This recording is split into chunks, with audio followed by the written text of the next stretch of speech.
Earth's most abundant source of energy comes from the sun, clean and free.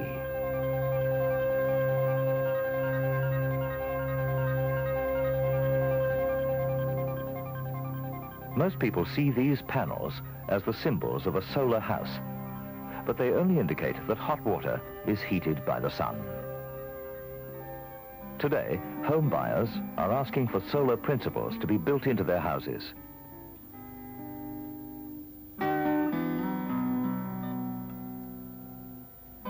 In this award-winning house, the real secrets are contained in the total design, which allows it to collect the winter sun and exclude heat and sun in the summertime.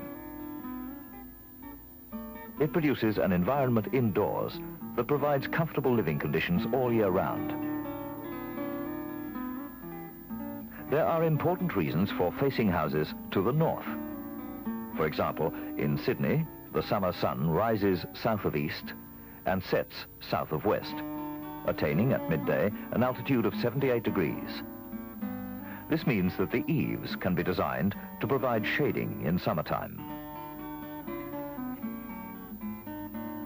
Sydney's winter sun rises north of east and sets north of west, but only reaches an altitude of 32 degrees at midday. A north-facing glazed wall with correct eaves will allow the winter sun deep into the building to warm the house. It is necessary to determine true north because magnetic north varies. Windows to the east and west were not included. This allows the penetration of winter sun, but eliminates hot morning and afternoon summer sun. There are many ways to achieve excellent sun penetration in the winter and yet have complete shading in summer.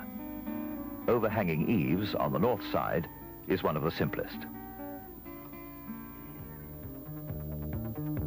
Thermal mass is the next vital part of the solar house. The heavier and denser the mass, the better. Reinforced concrete floors and masonry walls are used. The simplest way of achieving thermal mass for the floor area is to pour a concrete slab on the ground. This type of floor is high on the priority list because if the sun is allowed to enter the house in winter, the heat can be stored in the floor. During a winter's night, when the outside air is cold, the heat stored in the slab re-radiates and the house stays warm. This slate finish on the floor enhances not only the appearance, but also the thermal value. The heat is absorbed by the dark color, and the concrete retains the heat. Comparing the relative effects of a concrete floor and a light-framed floor, heat gained in wintertime is stored in a concrete floor for use later. In comparison, in a light-framed timber floor, where it is essential to keep air moving underneath to avoid deterioration, heat loss can be as much as 25%. And this type of floor cannot store heat the way a concrete floor can. In a solar house, the heat stored in the concrete floor helps to keep it warm of a winter's night without having large dependence on other forms of energy. The concrete floor has benefits in summer as well. The mass of the floor will absorb heat in the summer, drawing it out of the air and helping to keep the house cool. In comparison, the light-framed structure can overheat. The reinforced concrete floor can only do so much of the work. Very important for thermal mass in the house are the walls, especially the internal walls. They should be of solid masonry to collect and store the heat in winter and to cool the house in summer. You can use many types of masonry wall, depending on taste and requirements. Concrete blocks, concrete bricks, ordinary bricks, calcium silicate bricks. But the wall must have mass. And with the thermal mass of the house optimized with concrete floors and solid masonry walls, you get another great bonus: the solid home with its higher resale value and its quieter living. When building a two-story home, the principle of thermal mass remains the same. A reinforced concrete floor is always best for solar homes. Concrete second floors also provide a thermal ceiling to the lower floor, which minimizes heat flow from one level to the next. The solid suspended floor has the added bonus of acoustic privacy. So as to further increase heat storage capacity in winter and to help reflect summer's heat away, an insulation material, in this case reflective foil, can also be used in the cavity of external walls. There are a variety of insulation products available.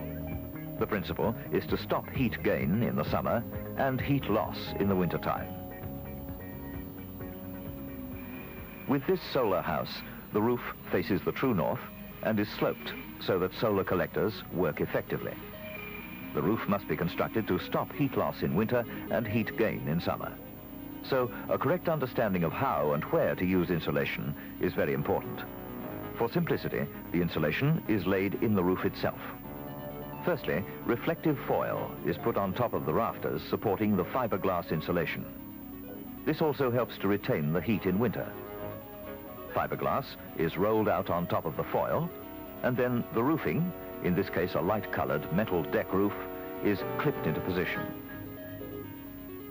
The fiberglass insulation and a light color roofing help prevent heat gain from the outside in summer. Concrete or terracotta roof tiles can serve equally well, depending on your preference for roofing material.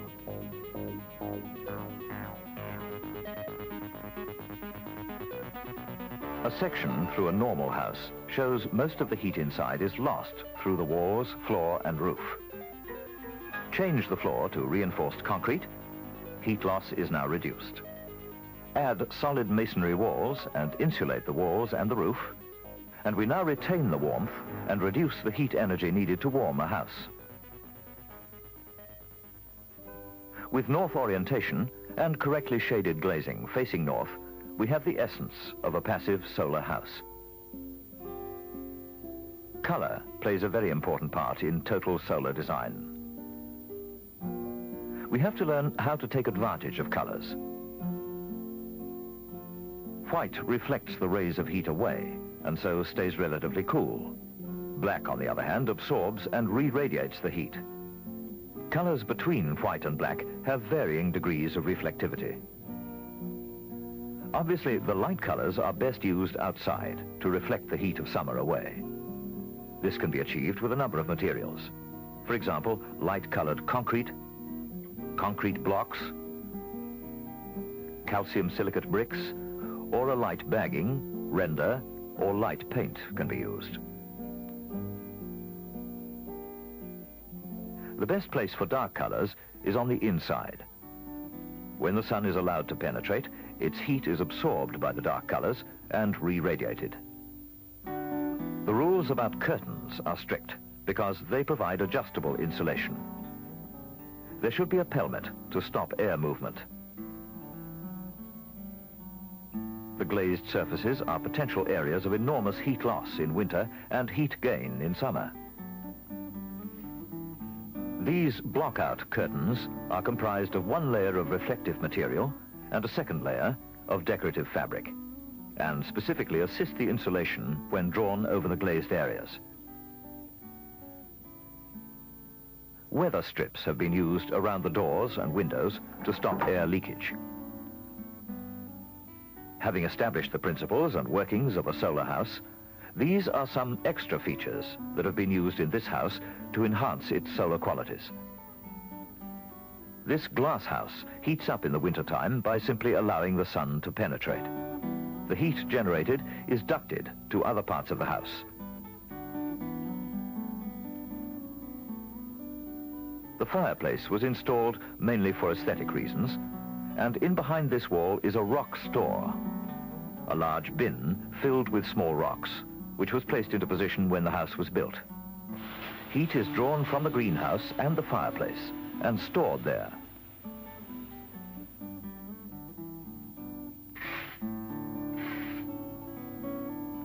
When the heat is needed for other rooms, the vents are opened and the warm air filters through. To stop the greenhouse overheating in summer and on warm days in other seasons, some sort of shading is needed. The shade is provided by a sail-like device at the top of the glass roof, which can be drawn down.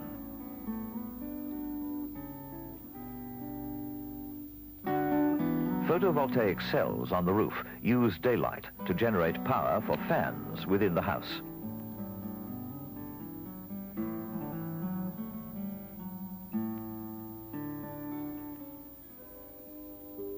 In summer, vents are opened and allow the hot air to escape, drawing air from the house, which in turn draws fresh, cooled air through pipes set in the ground. Vegetation can be used effectively to modify and improve internal comfort. A system which provides extra warmth for houses in more extreme climates is the hydronic floor heating. This simply uses water heated by the sun, circulating through pipes set into the concrete floor to warm the room. In this house, solar principles have been used in harmony with each other to create a comfortable year-round environment. In a new house, the cost of a passive solar building is not an extra, but simply part of the structure and the fabric. Remember that the components of the efficient solar house can all do their parts individually, even if your particular home cannot combine all of them. For example, if you have a single-story home, specify a concrete floor slab on the ground and include solid masonry internal walls for best thermal performance. In winter, curtains should be open during the day, when the sun is shining, to let in the heat, and closed at night to reduce heat loss. The reverse is true in summer. Curtains should be closed where possible during the day to minimize heat gain, and opened at night so that any heat gained during the day can be lost to the night. Many different approaches to building a solar house are possible, and the solution depends on the designer's skills in using a combination of solar components for the best possible result. Up-to-date information regarding solar housing is available from building information centres and various government bodies such as the Energy Authority of New South Wales Solar Energy Information Centre at the Rocks in Sydney. They provide a service to the public in explaining and encouraging the use of solar principles.